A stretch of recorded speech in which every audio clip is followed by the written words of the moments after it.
Scilla, and we've got a little thunderstorm ahead of us. Now granted, we've got absolutely no wind, so we're motoring along. Yesterday, or the day before, we saw a little water spout, so hopefully we see nothing like that today. We'll see if our weather comes to visit or goes by us.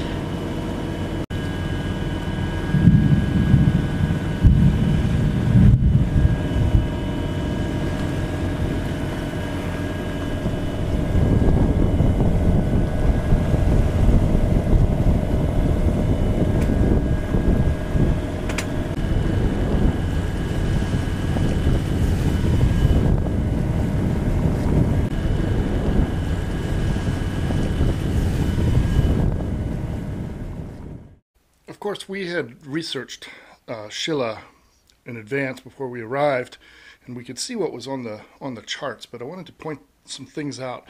First of all, if you look at the first frame that I've got here, you'll see that there's an area to the right of the harbor that is just not charted at all, and this was a little bit off-putting. However, the harbor itself looked like it was charted pretty well, so we were pretty confident that we were going to be okay. And the depths looked pretty good. Here we zoom in on the harbor a little bit closer, and we see that we have good depth throughout the back of the harbor. We're looking at 9 meters, 8 meters, 5 meters. Those are good numbers for us. We draw 2.4 meters at the bottom of our keel. On this frame, you can see that we've moved to a sonar chart. Navionics offers the sonar chart option as one of the charts in their packages, and the concept of it is that as sonar transponders are installed on more boats, the owners can opt to upload those sonar logs, and Navionics will stitch those into the existing base charts, like the first one we looked at. In a situation where Navionics doesn't have a sonar chart yet, their software will interpolate the contours between the charted contours, and this is how it ends up looking. This is how it would look, if sonar logs were available, but in this case they aren't. And so, but the point is, if you notice, the depths are still good, and we still see the rocks along the back wall of the harbor, but otherwise we're showing 4 meters right on up to that location. So now I toggle on the community edits feature, and boom, in comes a whole bunch of new information. Looks like there's some rocks through the middle of the harbor, and notes about those that go with it, and other notes about the marina itself.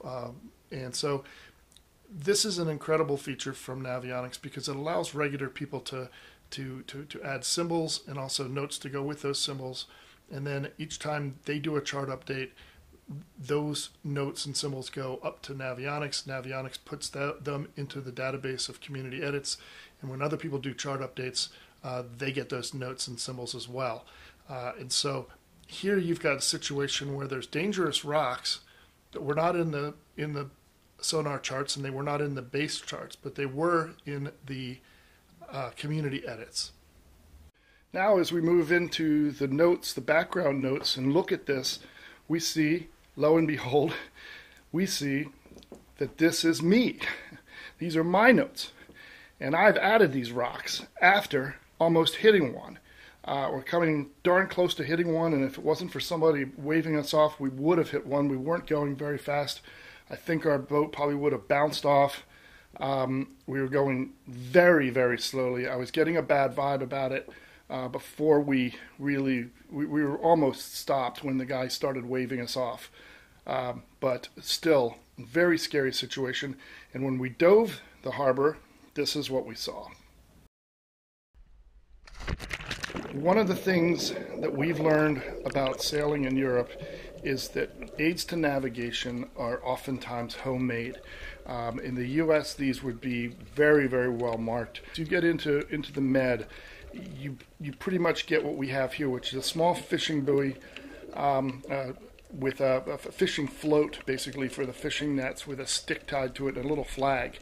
That is no It looked to me like something that a fisherman would tie off his boat to, as opposed to a mooring ball, basically, as opposed to something that was showing a major obstruction inside the harbor itself. So would we recommend Scilla to a traveling transient yacht? I think we would, as long as you could get one of the two red balls that are big enough to handle a boat of our size, about 50 feet. And then there's a couple of balls that are adequate for probably 40-foot yachts.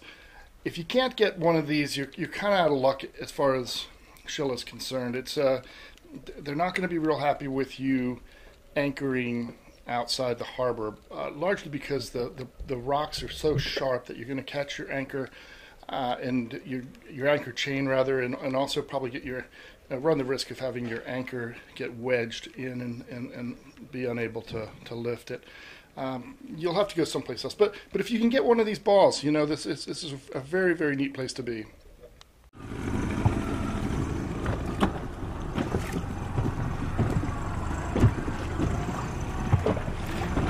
So this guy was the guy who prevented us from hitting this rock right over here by telling us that this is not charted at all. So I'm going to go over and get him a beer.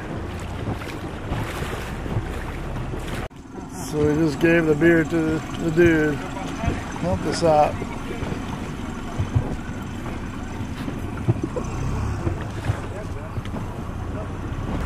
I think there's two other guys who are selling whatever fish they've got.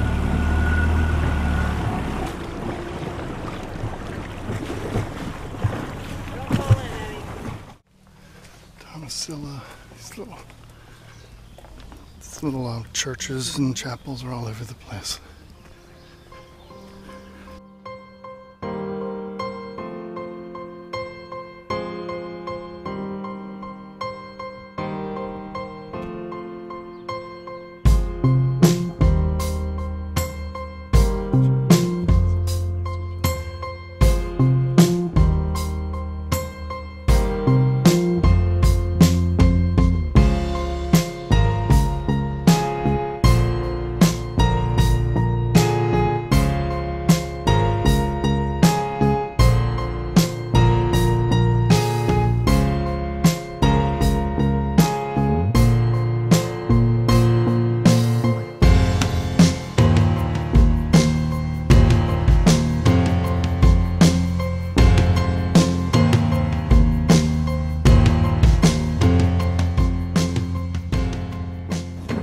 So here we are, one day before our 15th anniversary, talking about how we interact. What do you think? The girl's wrong. She's wrong about all things. I am correct. Except when I almost run the boat onto a rock. Then I'll blame the girl. Happy anniversary.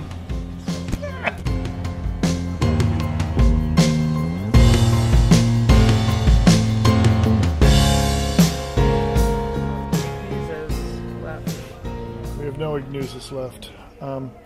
These are the Nostro Azuros, which most restaurants call an artisanal beer.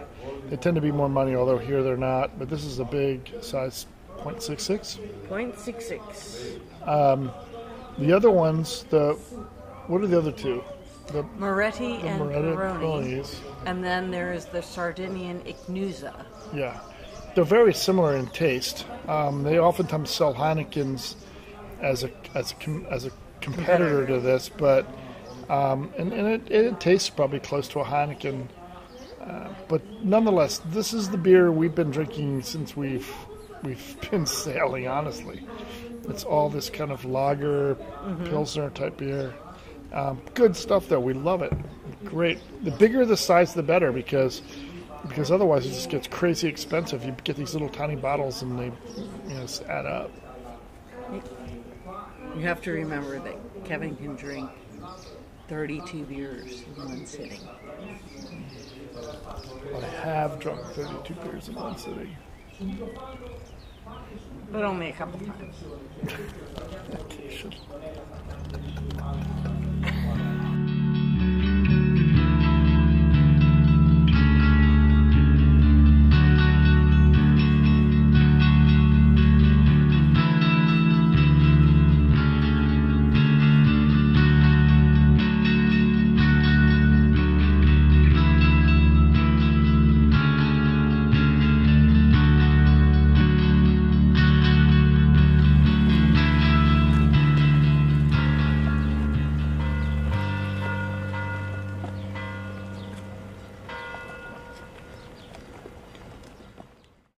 Putting new mooring buoys in. You can see the scuba diver.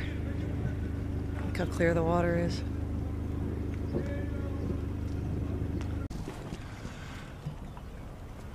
Scilla.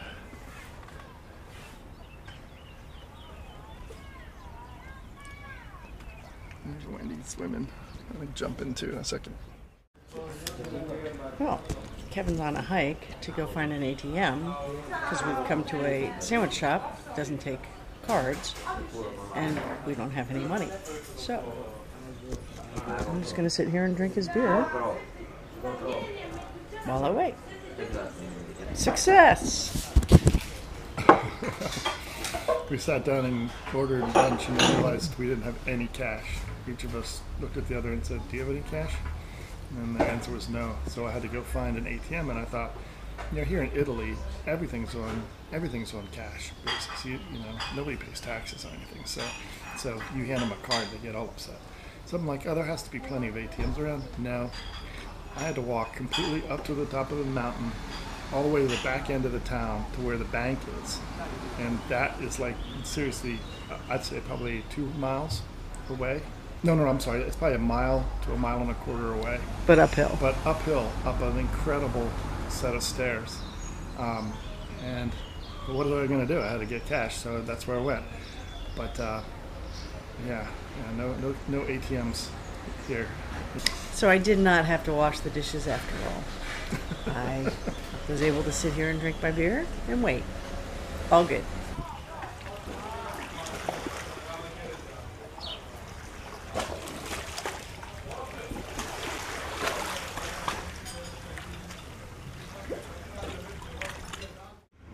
Caught that line in their prop. So it's easy to do. When they handed the line up to Wendy, I had the boat in gear, backing off on the ball a little bit, and all of a sudden I saw what he was doing, and I went into neutral. I was like, oh my gosh, and it's hanging right underneath the prop. Once those lines get wrapped around a prop, they become incredibly tight and difficult to remove. This guy got very lucky. This one's coming right off, it looks like. So here in Scilla, for 30 euros a night on the mooring ball, we get unlimited back and forth by dinghy. Ciao!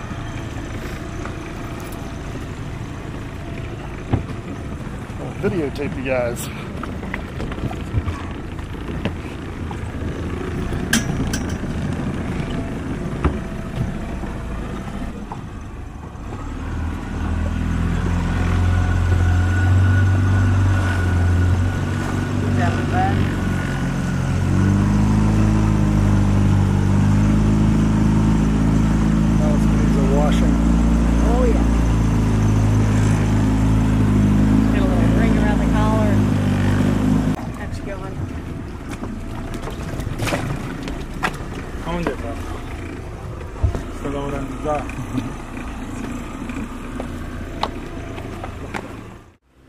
Happy wife, happy life.